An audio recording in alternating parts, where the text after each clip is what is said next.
ମୋ ପ୍ରଭୁ ଜଗନ୍ନାଥ ସେ ଯେ କମଳା କାନ୍ତ ପୁରୁଷୋତ୍ତମ କ୍ଷେତ୍ରବାସୀ ମୋ ପ୍ରଭୁ ଜଗନ୍ନାଥ ସେ ଯେ কমলা কান্ত পুরুষোত্তম ক্ষেত্রবাসী তা নাম গাই জীব মদিন সরি জীব তা নাম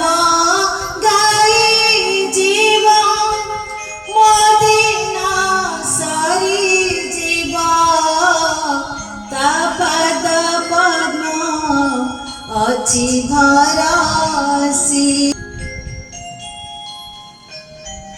आज पवित्र वैशाख मास शुक्ल पक्ष तृतीया तिथि आउ कृतिका नक्षत्र रोहिणी नक्षत्र मिलनर एक शुभ अवसर अक्षय तृतीया शुभ लग्न अमृत मुहूर्त अमृत यात्रार सम्मिश्रण अक्षय तृतीया अवसर में मोर समस्त गुरुजन मान को आगम प्रणाम सहित मोर समस्त बंधु मान को मो परिवार समस्त सभ्य मान को अनेक अनेक शुभेच्छा कृतज्ञता भल पाइबा सहित स्वागत करुछि। आज मु आपण मानकु जेतेबेले मर्यादा पुरुष प्रभु रघुनाथ लंका विजय कला परे लक्ष्मण सुनार लंका को देखि किछि समय रही जिबा पाई कहले प्रभु मोर कहले अपि स्वर्णमयी लंका न मे रोचते लक्ष्मण जननी जन्म भूमिश्च स्वर्गादपि गरियसि।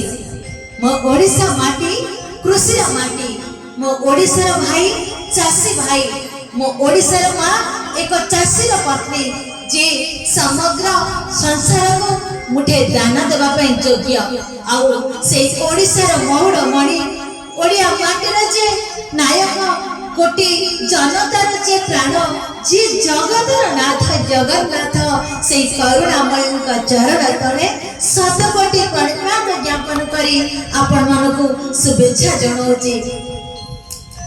ଆରମ୍ଭ କରିବେ ସେଇଠୁ କେଉଁଠୁ से शांत निकटरू आज जो रथ गाड़ी चढ़ी प्रभु मोर नव दिनात्मक यात्रा करिथांती रथ गढ़ा आज दिन में वास्तविक आरंभ होई थाए।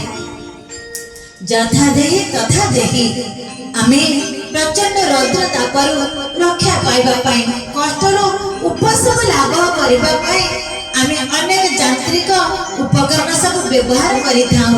ठीक से शांति मोर ए रौद्रतापुर रक्षा पाइबा पाई आज चंदन चर्चित हेबे चंदन चर्चित नील कलेवर पीता बसन बनमाली। श्री जयदेवଙ୍କ चरित गीत गोविंदा जे गान करा जायछि प्रभु मोर चंदन चर्चित होई शीतलता लाभ करिचंती। इंद्रदेव रानी गुंडीचा ब्रह्मा आओ विश्ववासुदेव सहित जेतेले पचारिले प्रभु को प्रतिष्ठा परे परे प्रभु श्रेष्ठ यात्रा आपणकर किए शांतिमय उत्तर देले ताहिछि अक्षय तृतीयार जो द्वादश यात्रा जायछि द्वादश यात्रा मध्य श्रेष्ठ यात्रा हेउछि आजिर अक्षय तृतीयार यात्रा चंदन यात्रा। शांति मोराजी पंच समूह सांगरे धरी नरेंद्र पोखरी को जीवे चाप खेलिबा को दीर्घ 21 दिन धरी अन्न ओडिसा सब जिल्लार जेउठी प्रभुंकर स्थापना करायछि 21 दिन चंदन यात्रा हैला बेले मो प्रभु 42 दिन चंदन यात्रा करी स्नान पूर्णिमा दिन तंकर ए यात्रा शेष हेबो। एइठु गोटे कथा कहि रखिबा को चाहिबी नरेंद्र पोखरी जो रखा है काहे तार नाम नरेंद्र पोखरी ଚୋଡ଼ଗଙ୍ଗ ଦେବଙ୍କ ରାଜତ୍ୱ ସମୟରେ ତାଙ୍କର ଭାଇ ନରେନ୍ଦ୍ର ଦେବ ଖୁବ୍ ଯୁଦ୍ଧକର ଥିଲେ, ଯୁଦ୍ଧ ପ୍ରିୟ ଥିଲେ। ଯୁଦ୍ଧ କରୁ କରୁ ପ୍ରାଣତ୍ୟାଗ କଲେ। ତତ୍ସହିତ ତାଙ୍କର 14 ପୁତ୍ରଙ୍କୁ ମଧ୍ୟ ସେ ହରେଇ ବସିଲେ। ତାଙ୍କରି ସ୍ମୃତିରେ ତାଙ୍କରି ନାମରେ ସେଇ ପୁଷ୍କରିଣୀର ନାମ ନରେନ୍ଦ୍ର ପୁଷ୍କରିଣୀ ରଖାଗଲା। ଆପଣମାନେ ଜାଣିଛନ୍ତି 14ଟି ଘାଟ ମଧ୍ୟ ନରେନ୍ଦ୍ର ପୁଷ୍କରିଣୀରେ ରହିଛି। ଯେ 14ଟି ପୁଅକୁ ସେ ହରେଇ ବସିଲେ ତାଙ୍କରି ସ୍ମୃତିରେ 14ଟି ଘାଟ ମଧ୍ୟ ରଖାଯାଇଛି। ଯେଉଁ ଗଣ୍ଡ ରହିଛି ତାଙ୍କ ପତ୍ନୀଙ୍କ ନାମ କାଳନ୍ଦୀ ଦେବୀଙ୍କ ନାମରେ କାଳନ୍ଦୀ ଘାଟ ଭାବରେ ରଖାଯାଇଛି। ତ ଏତିକି ନୁହେଁ, ପ୍ରଭୁ ମୋର ଏଇ ଜଗତରେ ଯେଉଁ ଚାଷୀ ଭାଇର ମାଲିକ ହିସାବରେ ବଡ଼ ଠାକୁର ହଳଧର ସାଆନ୍ତ ମୋର ଚାଲି ଆସନ୍ତି ଶସ୍ୟ ଶ୍ୟାମଳ ଧରିତ୍ରୀ କୋଳକୁ କାନ୍ଧରେ ଲଙ୍ଗଳ ଧରି। ଆଜି ସକାଳୁ ସକାଳୁ ଚଷା ଭାଇ ମୋର ବରଷକ ପୂର୍ବରୁ ସାଇତି ରଖିଥିବା ତାର ବିହନକୁ ସାଙ୍ଗରେ ଧରି ମୁଣ୍ଡରେ ଧରି ଆଉ ନୂଆ ଲୁଗା ପିନ୍ଧି ଆଜି ମାଟି ପୂଜିବାକୁ ଯାଇଛି। ଆଜି ମାତୃ ପୂଜନର ଦିବସ, ଆଜି ମାଟି ପୂଜାର ଦିବସ।